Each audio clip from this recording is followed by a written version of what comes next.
என்னை உயர்த்தி வைக்கும் மேன்மையான திட்டம் கொண்டவர். என்ன வந்தாலும் ஏது வந்தாலும் தொடரச் செய்தவர்.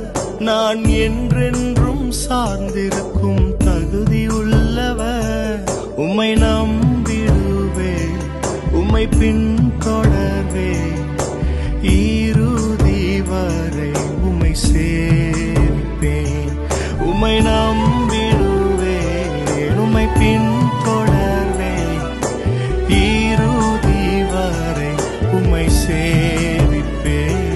உங்க அழைப்பு இருந்ததால நான் அழிந்து போகவில்லை. உங்க அன்பு இருந்ததால நான் கைவிடப்படல. உங்க கிருபை என்ன காப்பதால வாழ்ந்து கொண்டிருக்கேன்.